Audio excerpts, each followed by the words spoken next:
নমস্কার, আমি পম্পা কুকবুক চ্যানেলে সকলকে স্বাগত জানাই। আজকে ভীষণ টেস্টি একটা ডেজার্ট রেসিপি তোমাদের সঙ্গে শেয়ার করব বন্ধুরা। আশা করছি ভীষণই ভালো লাগবে তোমাদের এই রেসিপি।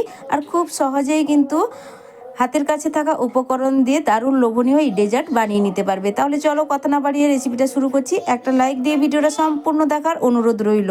প্রথমেই এখানে নিয়ে নিচ্ছি কয়েক পিস স্লাইস ব্রেড। এই কয়েকটা ব্রেড দিয়ে খুব সুন্দর একটা টেস্টি ডেজার্ট রেসিপি তৈরি করে দেখাবো বন্ধুরা। এবার এই ব্রেডগুলোর সাইডের অংশগুলো আমি একটু কেটে নেব। একদম একটু একটু করে কিন্তু সাইডের অংশগুলোকে কেটে নিতে হবে।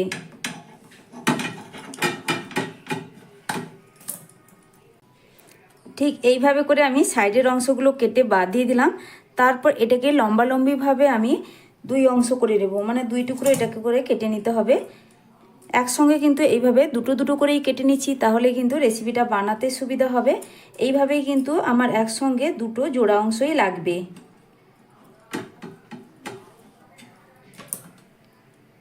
তো বন্ধুরা দেখো, ঠিক এইভাবে করেই কিন্তু আমার জোড়া এইভাবে রুটিগুলোই লাগবে। প্রত্যেকটা রুটি একইভাবে কেটে নেব। সবগুলোই কিন্তু একইভাবে আমার কেটে নেওয়া হয়ে গেছে। আর এইভাবে রেডি করে কিন্তু আগে থেকে রেখে দিলে ডেজার্টটা বানানো খুব সহজে এবং অল্প সময়ে রেডি হয়ে যাবে। আর দেখো, এই সাইডের অংশগুলো, ব্রেডের যে সাইডের অংশগুলো, এগুলো ফেলে দেবো না।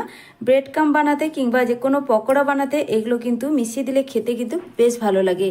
এবার এইগুলোকে সাইডে রেখে এর পরের স্টেপটা তোমাদেরকে দেখাই। তারপর একটা মিক্সিং জার নিয়েছি। মিক্সিং জারের মধ্যে ছোট চামচে 3 চামচ চিনি এখানে গুঁড়ো করে নেব। গোটা চিনিটাও তোমরা ব্যবহার করতে পারো বন্ধুরা, তবে এইভাবে চিনিটা একটু গুঁড়ো করে নিলে খুব তাড়াতাড়ি মিশে যাবে আর অল্প সময়ের মধ্যে রেডি হয়ে যাবে। ঢাকা দিয়ে খুব সুন্দর করে গুঁড়ো করেই ফিরে আসছি। চিনিটা খুব ভালোভাবেই গুঁড়ো করা হয়ে গেছে।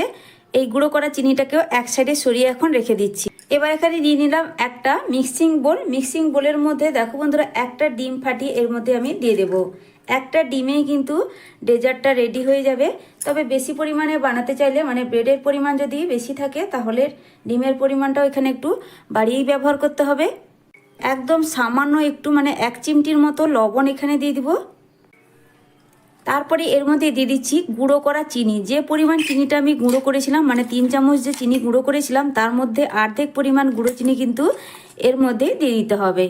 এই যে বললাম বন্ধুরা, চিনিটা এইভাবে গুঁড়ো করা থাকলে খুব ঝটপট কিন্তু মিশে যাবে। আর এই ডেজার্টের মধ্যে খুব বেশি কিন্তু মিষ্টি দেওয়ার প্রয়োজন নেই, খেতে কিন্তু ভালো লাগবে না। খুব ভালো করে চিনি, লবণ ডিমের সঙ্গে মিশিয়ে নিতে হবে। একটু হালকা মিষ্টি হলে এটা খেতে কিন্তু খুবই ভালো লাগে। চিনি খুব ভালো করে এখন মিশে গেছে। এবার এর মধ্যে দিয়ে দিচ্ছি, ডিমের মধ্যে দিয়ে দেবো পুরো 1 কাপ লিকুইড দুধ। আর দুধটা আগে থেকে জাল দিয়ে একটু ঘন করে রেখেছিলাম, এতে কিন্তু খুবই ভালো লাগবে খেতে। চায়ের কাপের মাপ ধরেই কিন্তু 1 কাপ দিয়ে দিলাম। তারপরে সামান্য একটু এলাচের গুঁড়ো দিচ্ছি। মানে এখানে আমি 4টে এলাচ গুঁড়ো করেছিলাম, শিলে একটু থেতো করে নিয়েছি। তোমাদের কাছে এলাচের গুঁড়ো থাকলে তোমরা ব্যবহার করতে পারো। দুধ আর এলাচ গুঁড়োটা দেওয়ার পর আবারও খুব ভালো করে একটু এর মধ্যে মিশিয়ে নিতে হবে। হাতে মাত্র 10 মিনিট সময় থাকলেই কিন্তু বন্ধুরা এই ডেজার্ট রেসিপিটা তোমরা বানিয়ে নিতে পারবে। হঠাৎ বাড়িতে আসা অতিথিদেরও যেমন বানিয়ে দেওয়া যায়, তেমন তোমরা টিফিন হিসেবেও বানিয়ে দিতে পারো বাচ্চাদের। তারাও কিন্তু খুব আনন্দ বা তৃপ্তি করে এই টিফিনটা তারা খাবে। তোমরা যে কোনো টাইমে এই রেসিপিটা বানিয়ে দেখতে পারো বন্ধুরা। খুব কম সময় যেমন বানানো হয়, খুবই লোভনীয় একটা রেসিপি। এই রেসিপিটা এতটাই টেস্টি আর এতটাই লোভনীয় হয় যে একবার বানিয়ে দেখবে বন্ধুরা, বারে বারে বানাতে ইচ্ছে করবে, সকলে খুবই পছন্দ করবে। আর হাতে গোনা মাত্র কয়েকটা উপকরণ দিয়ে কিন্তু এটা বানিয়ে নেওয়া হয়ে যায়। আমার চ্যানেলে নতুন বন্ধু, পুরনো বন্ধু সবাইকে স্বাগত। তোমাদের জন্য অনেকটা ভালোবাসা বন্ধুরা। তোমরাও আমাকে ভালোবাসা দিয়ে পাশে থেকো আর রেসিপিটা সম্পূর্ণ দেখো। আশা করছি সবার খুবই পছন্দ হবে। একটা লাইক দিয়ে সুন্দর একটা কমেন্ট করে যেতে ভুলবে না। তোমাদের দেওয়া একটা লাইক আর সুন্দর একটা কমেন্ট আমার নতুন ভিডিও বানাতে অনেকটাই উৎসাহ বাড়িয়ে দেয়। খুব ভালো করে এখন মেশানো হয়ে গেছে। এবার চলো পরের স্টেপটা দেখাই। তারপর গ্যাসে একটা ফ্রাইং প্যান বসিয়ে দিয়েছি। বসিয়ে দেওয়ার পর 1 টেবিল চামচ রিফাইন্ড অয়েল দিয়ে দিলাম। আমি এখানে রিফাইন্ড অয়েল ব্যবহার করলাম। তোমরা কিন্তু এখানে বাটার কিংবা ঘিও ব্যবহার করতে পারো, তাহলে কিন্তু রেসিপিটা আরও বেশি হেলদি হবে। এই সামান্যটুকু তেলেই কিন্তু রেসিপিটা পুরোপুরি রেডি হয়ে যাবে। তেলটা এখানে কিন্তু খুব বেশি গরম করা যাবে না, মিডিয়াম গরম করতে হবে। এবার এখানে যে ডিম আর দুধের মিশ্রণটা রেডি করে রেখেছিলাম, তারপরে কেটে রাখা ব্রেডগুলো যে আগে থেকে রেডি করে রেখেছিলাম। এবার দেখো বন্ধুরা, আমি একটা করে ব্রেডের টুকরো নিয়ে নিচ্ছি, মানে ডবল করে আমি রেখে দিয়েছি, এতে কিন্তু বানাতে ঝটপট তৈরি হয়ে যাবে। দেখো বন্ধুরা, এইভাবে আমি ব্রেডটা দিয়ে দিলাম। দুই দিক খুব ভালোভাবে কিন্তু ডিম আর দুধের মিশ্রণের মধ্যে কোট করে নিতে হবে। এইভাবে কোট করে নিয়েছি। তোমরা কিন্তু চামচের সাহায্যেও তুলে দিতে পারো। আমি এইভাবে হাতে তুলে দেখো একটা করে পিস এর মধ্যে দিয়ে দিচ্ছি।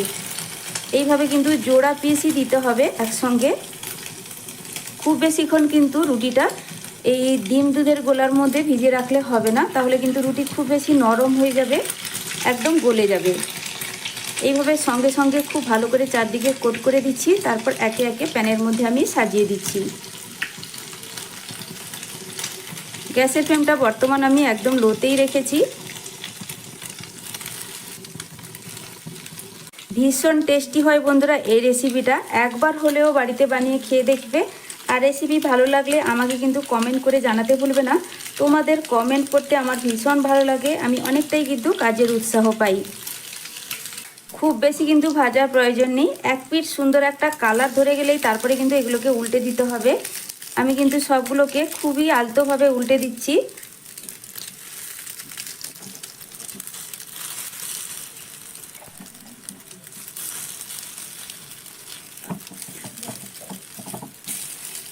খুব সুন্দর করে কিন্তু দুই দিকটাই ভাজা হয়ে গেছে, দারুণ একটা কালার চলে এসেছে। এবার একটু এইভাবে লম্বালম্বি করে, মানে যেই দিকগুলো ভাজা হয়নি সেই সাইডগুলো একটু করে এইভাবে সোজা করে আমি ভেজে নিচ্ছি।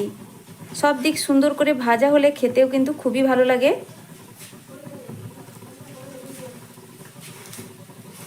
খুব সুন্দর করে চারদিকেই লাল লাল করে একটু ভেজে নিতে হবে। আমার এখানে কিন্তু সবগুলোই ভাজা হয়ে গেছে, আমি এবার তুলে রাখছি। সবগুলো ভেজে নেওয়া হয়ে গেছে। তারপরে একটা বাটি নিয়েছি, বাটির মধ্যে দেখো বন্ধুরা গুঁড়ো দুধ দিয়ে দেব 3 টেবিল চামচ। এতে কিন্তু আরও বেশি টেস্ট বাড়বে। সঙ্গে দিয়ে দিচ্ছি যতটা পরিমাণ গুঁড়ো চিনি এখানে থেকে গেছিলো সেটা এর মধ্যে দিয়ে দিতে হবে। গুঁড়ো চিনির সঙ্গে গুঁড়ো দুধটা খুব ভালো করে মিশিয়ে নিতে হবে। এতেই ডেজার্টটার টেস্ট কিন্তু অনেকটাই বেড়ে যাবে, আর খাওয়ার আকর্ষণটা অনেকটাই বেড়ে যাবে, যেহেতু এই ডেজার্টগুলো দেখতে কিন্তু অনেকটাই ভালো লাগবে। তো দেখো খুব ভালো করে এখন মেশানো হয়ে গেছে। এই জায়গায় তোমরা গুঁড়ো এলাচও এর মধ্যে মিশিয়ে নিতে পারো। আমি কিন্তু এখানে আর আলাদা করে গুঁড়ো এলাচটা ব্যবহার করছি না। খুব ভালো করে দেখো ভেজে রাখা যে ডেজার্টগুলো, এইগুলো এবার এর মধ্যে কোট করে নেব। ঠিক এইভাবে করে আমি কোট করে নিচ্ছি, সবগুলোকেই একইভাবে কোট করে নেব।